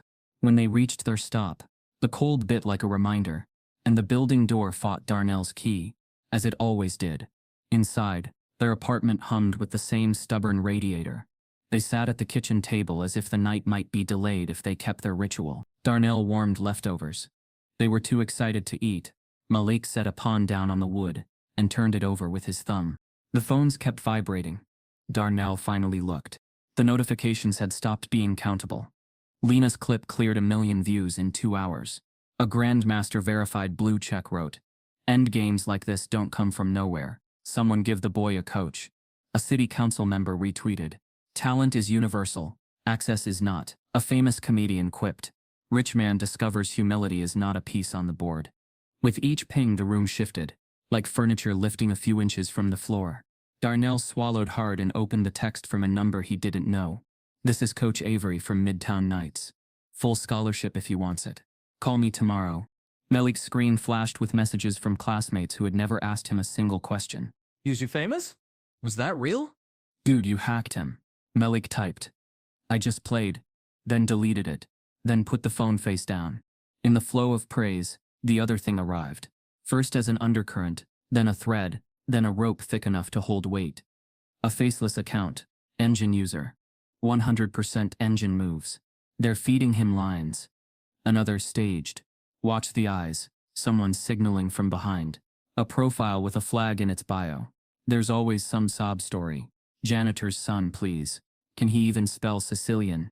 Darnell read, jaw hardening, thumb hovering over the block button, and then pulling back. Malik didn't reach for his phone. He watched his father's face and read what he needed there. The articles multiplied. One headline chose awe. "The chess prodigy from the projects." Another chose a question mark like a leash. "Boy wonder," or "elaborate hoax." A morning show producer slid into Lena's comments asking for contact. A private academy emailed Darnell, CCing a donor he had once watched leave a $100 tip for a laugh. Hawthorne called. Darnell picked up on the second ring. "It will get loud," the older man said without preface. "That's what happens when truth bumps into money. If you need an adult voice, I'll be it." "Thank you," Darnell said, the words landing in a part of him that had not been fed in years. They hung up. Malik looked up, eyes unsure for the first time that night. "What do we do?" "We sleep," Darnell said. "We go to work. We keep the board." He hesitated. "Maybe we call that coach." On the internet, Whitmore moved. The club's official account posted a photo of the empty board, captioned in bland type, "We celebrate spirited play and friendly competition." Tonight's exhibition was a reminder of the beauty of chess. 3 minutes later, a longer statement appeared. Given concerns raised by members about potential irregularities, the club will review footage to ensure the integrity of the event. Lena quote tweeted, both with a screen grab of Whitmore mid-tirade, "A janitor's son cannot outplay me." She added, "The integrity issue started there." Support surged again, then soured, as the other side organized. A chess blog notorious for controversy dissected the clip, overlaying percentages and computer lines without context. "Engine correlation at 86%, the headline screamed. In the comments below, someone typed, "He's not a genius, he's a ghost account, with a pulse." Another, "If he's so good, put him in a national. Let him sweat under real lights." By midnight, the story had climbed out of the city. A national outlet ran a piece.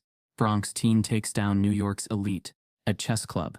Debate erupts over fairness and access. The accompanying image was Malik's hand above the rook, crystalline and still, a child's fingers doing adult work. They tried to sleep. Darnell lay on the couch and listened to the radiator click like a nervous heart.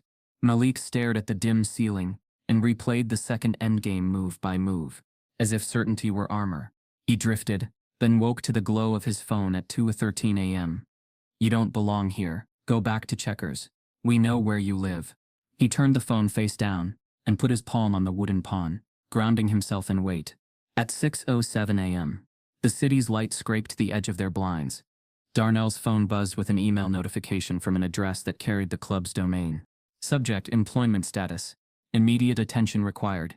He sat up too fast, dizziness skimming the room. He opened the message and read it twice to make sure the words were as flat as they looked. "Mr. Jackson, in light of last night's disruptions and pending an internal review into conduct that may violate club policy, please do not report to your shift today. You are suspended with immediate effect. HR will be in touch." Darnell kept staring. The radiator hissed. Malik, already awake, pushed himself up on his elbows. "Dad?" He couldn't shape it. He handed over the phone instead. Malik read, his face still, the same stillness he wore at the board right before a sacrifice. At that exact moment, a new notification flashed across both screens. "Breaking, Whitmore Club announces investigation into possible cheating during teens game. Sources say janitor's access under review." The headline burned across their phones, as Darnell sat suspended, and Malik's mentions turned from awe to accusation, just as a new message arrived from an unknown number. "National Junior Championship Committee here. Call us." Today, the morning after Malik's victory, the internet had already crowned him a star. Clips circulated with captions like "The Bronx Bobby Fischer" and "Prodigy at 13.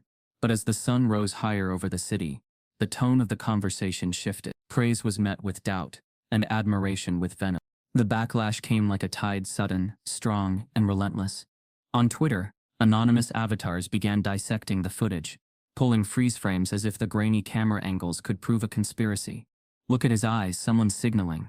The janitor stood too close. Bet he whispered moves. "No way a kid like that knows Luceno, without help." Staged. Scripted. Fake. Reddit threads ballooned with titles like, "Did anyone else notice this prodigy looks rehearsed?" and "The Whitmore Club setup. Sympathy stunt." The upvotes piled, not on the defense of Malik, but on the theories that his brilliance had to be manufactured. Worse were the comments that didn't bother with chess at all. "This is what happens when they cry for attention. Janitor's kid suddenly a genius? Sure. Next story. Race card, front and center. Predictable. Keep them out of our game." Darnell scrolled through them at the kitchen table, his hand tightening around his phone until his knuckles whitened. The words weren't new to him. He'd heard them in different forms for decades, on subway platforms, in job interviews, in quiet dismissals that never made headlines. But reading them aimed at Malik, his boy, was different. It cut deeper. Malik sat across from him, silent, hunched over the same battered chessboard that had carried him through lonely nights. He moved pawns absent-mindedly, replaying positions from memory. The glow of his phone sat beside him, notifications still flooding, but he hadn't touched it in an hour. Darnell swallowed hard, wanting to speak, but unsure of what to say. How do you tell your child that the world would rather believe he cheated than believe he's brilliant? Finally, he said quietly, "Don't read the comments, son." Malik looked up, his face calm but his eyes sharp. "They don't matter," he said. But his voice betrayed him. The words trembled, thinner than the boy who had faced Whitmore's sneers with stone-cold silence. Darnell reached across the table, resting his calloused hand over Malik's smaller one. "They're scared," he said. "People like that, they don't know what to do when someone breaks their story. They'd rather break you than admit they were wrong." The boy nodded, but he didn't answer. He turned back to the board, sliding his rook along the 7th rank, a move rehearsed countless times, his mind searching for control in 64 squares when none existed in the world outside them. By afternoon, the story had split into two Americas. On one side, hashtags of support. Chess Genius trended on Twitter, alongside Malik Jackson, and Prodigy from the Bronx. Parents posted videos of their own kids trying chess for the first time, tagging Malik as inspiration. Teachers wrote threads about the need for access to resources in poor schools. On the other side, the vitriol deepened. A YouTube commentator with 1 million followers uploaded a 20-minute rant titled, "Why This Chess Prodigy Story Doesn't Add Up." He zoomed in on Malik's queen sacrifice, overlaying engine lines, sneering, "Coincidence? Or did someone feed him the move?" The video amassed hundreds of thousands of views in hours. And then came the think pieces. One headline read, "From Janitor's Son to Genius. A feel-good story or PR stunt." Another dripped skepticism, chess class and manufactured miracles. The ugliest comments didn't attack the game. They attacked the boy, his skin, his background, his father. This isn't about chess. It's about optics. They want their sob story. Father's been mopping floors 17 years. Suddenly the kid's a star. Convenient. This is race baiting. Nothing else. Darnell stopped scrolling. He shoved the phone into his pocket and stood pacing the cramped kitchen. The radiator hissed. Malik didn't look up from the board. "Dad," he said suddenly, his voice low but firm, "why do they hate me if they don't even know me?" The question froze Darnell. He turned, his chest heavy, his mouth dry. He wanted to say something hopeful, something fatherly, that hate was just ignorance, that talent would always win. But the truth pressed harder. "They don't hate you," he said finally, his voice breaking. "They hate what you show them. You proved the stories they've told themselves are lies, and some men would rather burn the truth than face it." Malik's hand paused over a pawn. His eyes lifted, steady again, then let them burn. But the fire outside their apartment grew hotter. Reporters staked out their block, cameras waiting near the stoop. Neighbors peeked through cracked doors, whispering, some with pride, others with suspicion. At the grocery store, a cashier Malik had known for years avoided his eyes. On the subway, someone pointed and whispered too loudly, "That's the kid." At work, Darnell's suspension deepened. He received another email, pending investigation into unauthorized access to club facilities. Your employment status remains under review. The phrasing was cold, corporate, but the meaning was clear. His son's brilliance was being turned against him. That night, Darnell sat on the couch, head in his hands. He thought of the years he had kept his head down, worked quietly, avoided trouble, hoping silence was safety. But silence hadn't saved him now. His son had spoken with talent instead of words, and the world still tried to erase it. Malik came and sat beside him. He placed the thrift store knight in Darnell's palm. "Don't quit," he said softly. Darnell blinked, looking at the piece, then at his son. Tears welled, but he forced them back. "I'm not quitting," he whispered. "I'm just tired of fighting battles I can't win." Malik's voice steadied. "Then let me fight." By the third day, the chaos reached its peak. National outlets debated him on morning shows. Chess commentators fought online, half calling him a genius, half calling him a fraud. The pressure was suffocating. Then, in the middle of the noise, an email arrived. The subject line was simple: Direct. National Junior Chess Championship invitation. Darnell opened it with trembling hands. The message inside was brief, but explosive. Malik Jackson has been formally invited to compete at the National Junior Chess Championship. His entry fee, travel and accommodations will be covered by the committee. We look forward to witnessing his extraordinary talent on the board. The kitchen fell silent. Malik read the words twice, 3 times. His chest rose slowly, his eyes widening, but he didn't speak. Darnell's throat closed. Here it was. The chance, the stage, the opportunity no one could dismiss as luck or stunt. But with it came new fear. This wasn't just another game at the Whitmore Club. This was national. This was lights, cameras, pressure, and with the world watching, failure wouldn't be private. It would be spectacle. He turned to his son. "Are you ready for this?" Malik looked down at the knight still in his father's hand, then back at the email glowing on the cracked phone screen.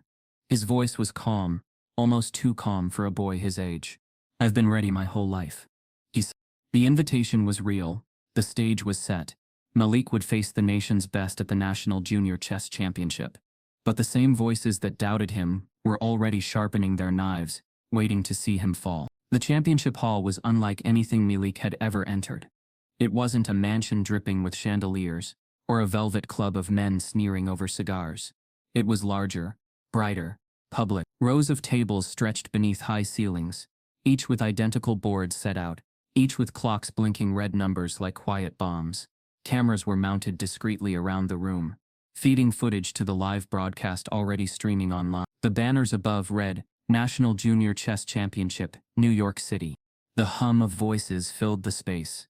Parents coaching in whispers, competitors rehearsing openings in their heads, officials pacing with clipboards. Malik and Darnell stepped through the double doors, carrying no entourage, no coach, no polished uniform, just themselves. Eyes turned immediately. Some were curious, others cutting. Everyone knew the story by now. The boy from the Bronx who had humiliated millionaires. The janitor's son who had supposedly come out of nowhere. His viral clip had played on morning shows. His picture had been splashed across articles, and the internet debate around him hadn't cooled. Some came to see genius. Others came to see a fall. Darnell's stomach churned as he caught fragments of whispered words. "Is that him? The Whitmore kid? Bet it was a stunt." Looks too calm. Maybe he was coached secretly." Each whisper stabbed. But Malik walked straight, his face unreadable, as though none of it touched him. Darnell wanted to shield him, to cover his ears, to fight every whisper, but he knew that wasn't his role here. Malik wasn't fighting with fists. His arena was 64 squares. At the check-in table, an official in a navy blazer looked up. She smiled at the competitor ahead of them, then shifted her gaze to Malik. The smile faltered slightly before it was forced back in place. "Name?" she asked. "Malik Jackson." Malik said. The woman scanned her list, then hesitated a moment longer than necessary before circling his name. "Table 27 for round 1. Good luck." The words were polite, but her tone carried doubt, as if the good luck meant more "you'll need it" than "I believe you can do this." The first rounds began. Malik sat at his table, his thrift shop jacket hanging loosely on his shoulders, facing boys and girls who arrived with coaches, strategy notebooks, and parents who whispered moves into their ears before the clock started. His first opponent was a 15-year-old from California with a national ranking and a scholarship waiting at a prep academy. He grinned when he saw Malik. "You're the internet kid," he said. "The queen sack guy." Malik didn't respond. The game began. Within 20 moves, the grin faded. Malik controlled the board with icy precision, seizing the center, punishing overextensions, and closing with a tactic so clean the boy tipped his king without protest. The second round was tougher. A girl from Chicago, 14, sharp and aggressive, threw pieces forward with fire. But Malik stayed calm, letting her attacks burn out against walls he had built in his head 1,000 times before. By the time she realized the counterattack had begun, it was too late. By the third round, whispers turned to murmurs of respect. Some spectators leaned forward, fascinated by the boy's composure. Others folded their arms, unwilling to concede that the viral clip wasn't a fluke. In between rounds, Malik sat alone at the edge of the hall. He didn't check his phone. He didn't banter with other kids. He replayed games in his head. Calm as stone, Darnell brought him water, placing it on the table. "You good?" His father asked. Malik nodded. Feels like home. Darnell's brow furrowed. This doesn't feel like home to me. Malik looked at him for the first time all day, his voice quiet but certain. The board feels like home. By the fifth round, Malik was undefeated. The scoreboard updated live on screens around the hall, his name climbing higher with each win. The internet buzzed again, clips of his moves spreading on Twitter and TikTok. Some commentators praised him as a once-in-a-generation talent. Others sneered, waiting for his collapse. And then came the moment Darnell feared. As Malik returned from a bathroom break, two boys leaned near his path. Both wore blazers stitched with their academy's crest. One smirked. Hey, prodigy, you see the thread? Half the internet says you're just a charity case. The other added, don't worry though. Even if you lose today, you already won the sob story prize. Darnell stiffened, ready to step in, but Malik didn't even slow down. He walked past, sat at his board, and adjusted his pieces. His silence wasn't surrender. It was strategy. He had learned long ago that noise feeds enemies. Still, when Darnell sat down behind him, his chest ached. His son was carrying more than a tournament. He was carrying the weight of being doubted, dismissed and diminished every time he walked into a room. The round stretched into the afternoon. Malik kept winning. His play wasn't flashy. It was relentless. He absorbed attacks, punished mistakes, and ended games with endgame precision that even seasoned coaches applauded under their breath. By the semifinal, the hall had split. Half the room leaned toward Malik's games, drawn to the gravity of his presence. The other half whispered louder, desperate to hold on to doubt. Too consistent, one muttered. Feels rehearsed. Lucky streak. Yet the board told the truth. Malik advanced again. Darnell sat in the stands, tears stinging his eyes as he remembered nights when Malik studied by lamplight while he scrubbed toilets. Every sacrifice led to this, he thought. And then the announcement came. The final round pairings were posted on the large screen, at the front of the hall. Names appeared. Competitors shuffled toward the boards. Table 1, Malik Jackson versus Ethan Whitmore. Gasps rippled through the hall. The son of Charles Whitmore. Ethan was 15, taller, broad-shouldered. His father's smirk sharpened into youth. He carried himself with entitlement, polished over years in private academies. His rating was among the highest in the tournament, his reputation already that of a future national champion. The room buzzed with electricity. The symbolism was too sharp to ignore. The janitor's son against the millionaire's son, a rematch written not on a board but in history. Darnell's chest tightened. He looked at his boy, but Malik's expression didn't change. His eyes locked on the board, his face calm, his breath steady. Whitmore himself wasn't in the hall, but his presence lingered. Everyone knew the story. Everyone knew the bitterness. And now, fate had arranged a stage even he couldn't have orchestrated. Malik pulled out his chair. Ethan smirked across the table. Guess I'm here to clean up my dad's mess, he said. Malik placed his pawn on the center square. Guess we'll see. The clocks were set. The arbiters signaled the beginning. The final round began, and Malik's opponent was none other than Ethan Whitmore, the son of the man who had once mocked his father, now determined to restore his family's pride. The hall fell into a hush as the arbiters signaled the beginning of the final match. Every camera turned toward table 1, every spectator leaning forward, phones in hand, recording history before it happened. At one side of the board sat Malik Jackson, the quiet boy who had walked in with no coach, no expensive suit, no entourage, just years of determination forged under dim apartment lights. At the other side sat Ethan Whitmore, son of privilege, product of academies, polished by tutors, sharpened by reputation. The contrast was too sharp to ignore. The whispers in the crowd reflected it. Whitmore versus Jackson, perfect ending. Money versus grit. Let's see if the janitor's boy really belongs. The arbiters pressed the clocks. Ethan reached out first, opening with E4 sharp, aggressive, confident. He leaned back with a smirk, as though daring Malik to respond. Malik didn't hesitate. He slid his pawn to 5, the Sicilian defense. It was the same line he had studied alone countless nights, tracing the moves of grandmasters whose names he found in tattered books discarded in trash bins. The crowd murmured. Ethan hadn't expected it. The game began with fire. Ethan pushed forward with confidence, his knights leaping into attacking squares, his pawns driving space. He moved quickly, decisively, the product of years of drilled openings. His smirk grew with each move, as he tightened pressure, whispering across the table, "Better hope the cameras don't catch you blundering." Malik stayed silent, his eyes fixed on the board. His face betrayed nothing. No nerves, no fear, only calculation. Each of Ethan's aggressive thrusts was met with quiet precision. Tiny moves that looked harmless, but carried traps, buried 3 moves ahead. Spectators began to notice. "He's not just surviving," one muttered. "He's redirecting." Whitmore's overextending. By the 12th move, Ethan lunged with a bishop sacrifice, trying to crack open Malik's defenses. Gasps filled the hall. It was a bold, showy strike.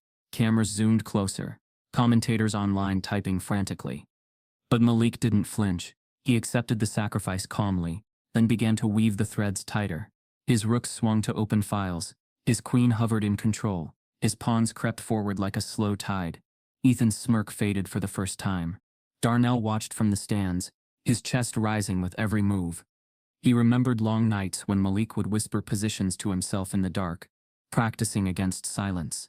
Those nights lived in his son's hands now, moving with certainty against wealth and arrogance. By move 25, the board told a story Ethan didn't want to read. His attacks had burned out, his pieces scattered, his king cornered. Malik's position was coiled tight, ready to strike. Ethan tapped his clock harder than necessary, sweat forming at his temple. "You think you're better than me?" he muttered under his breath, low enough that only Malik could hear. "You're nothing without this circus." Malik moved his rook into position, his voice calm, cutting through the silence. "The board doesn't care who your father is." The words hung in the air like a blade. Spectators erupted in whispers. Even the arbiters glanced at one another, sensing the gravity. Ethan tried to recover, throwing pawns forward recklessly, but Malik dismantled them with surgical precision. Every move was a quiet reminder of the night at the Whitmore mansion, when his father's pride had crumbled before this boy's hands. And then it came, the queen sacrifice. Gasps tore through the hall as Malik deliberately offered his queen, sliding it into danger. Ethan's eyes widened. The crowd buzzed. Was it a mistake? Was this the collapse? Ethan pounced, capturing the queen with triumph. For a split second, he believed the game was his. He leaned back, smirk flickering back to life. But Malik's next move landed like thunder. His rook stormed down the file, cutting off escape. His knight closed the final gap. In 2 moves, Ethan realized the truth. He was trapped. The commentators online exploded. "He's done it again." Another queen sacrifice leading to mate. The hall erupted, not in whispers now, but in roars. Children in the crowd leapt from their seats. Parents clapped, some reluctantly, others with genuine awe. Ethan's face drained of color. His hand hovered above the board, trembling. The Whitmore name, his father's pride, his family's wealth, none of it mattered here. The board was truth, and truth had cornered him. With no way out, he tipped his king over. The tiny sound echoed like a drumbeat. The hall shook with applause. Some spectators rose to their feet, cheering. Others shook their heads in disbelief. Malik leaned back, his face calm, his chest rising slowly. He hadn't raised his voice, hadn't bragged, hadn't broken composure. He had simply played. Darnell stood in the stands, tears running down his face.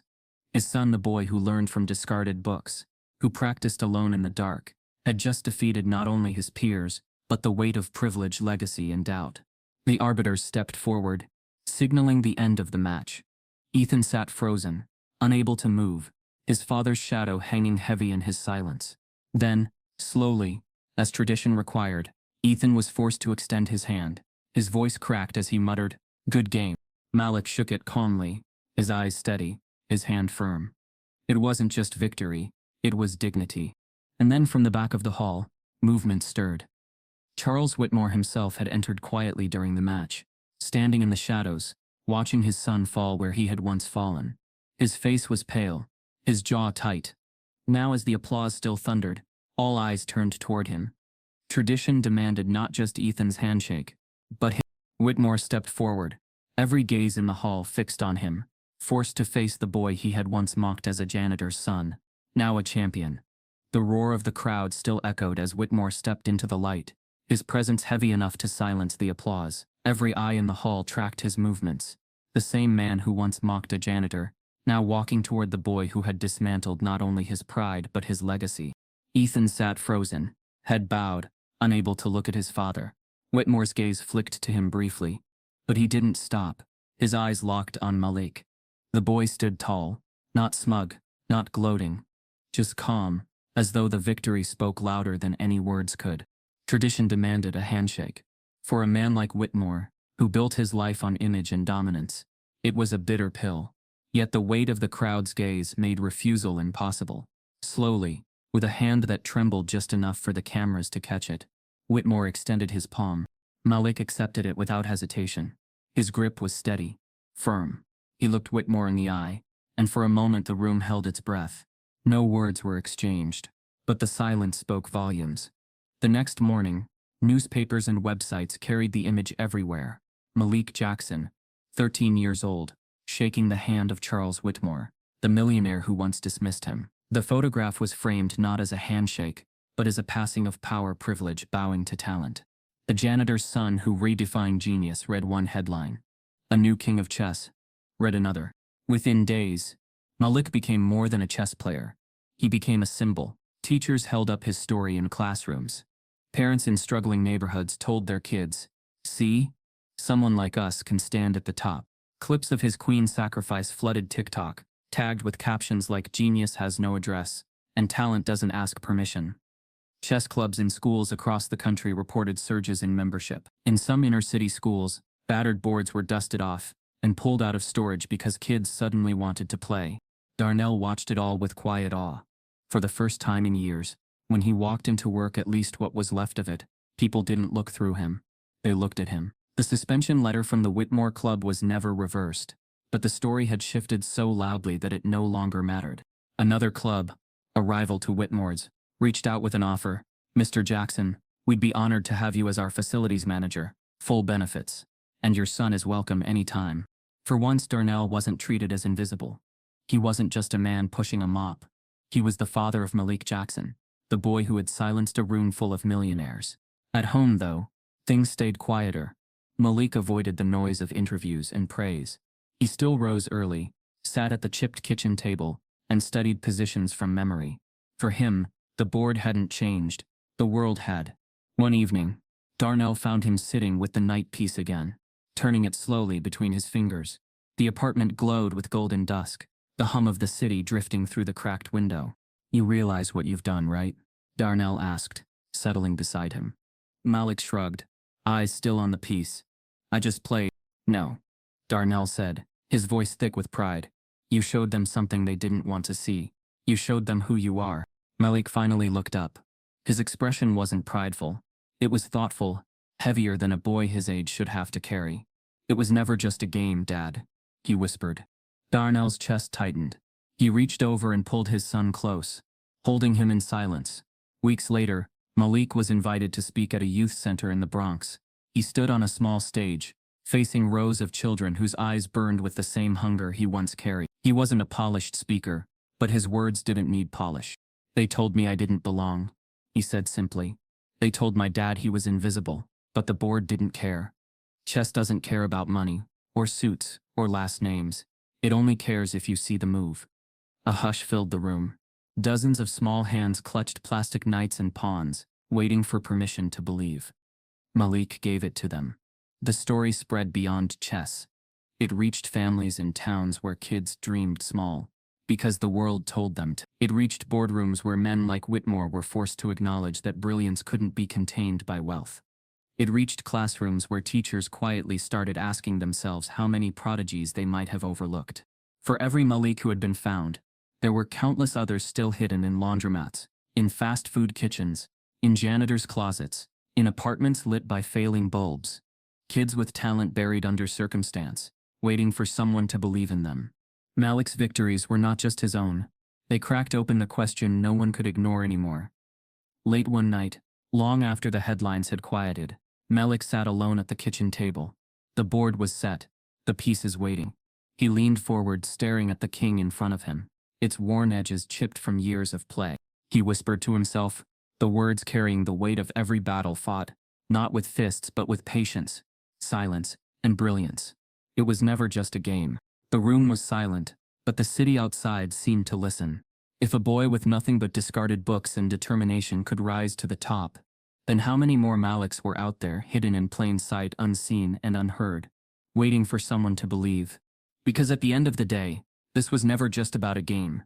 It was about dignity, about being seen when the world tries to keep you invisible. If stories like this move you, don't stay silent. Type yes if you believe every hidden genius deserves a chance. And subscribe if this broke your heart.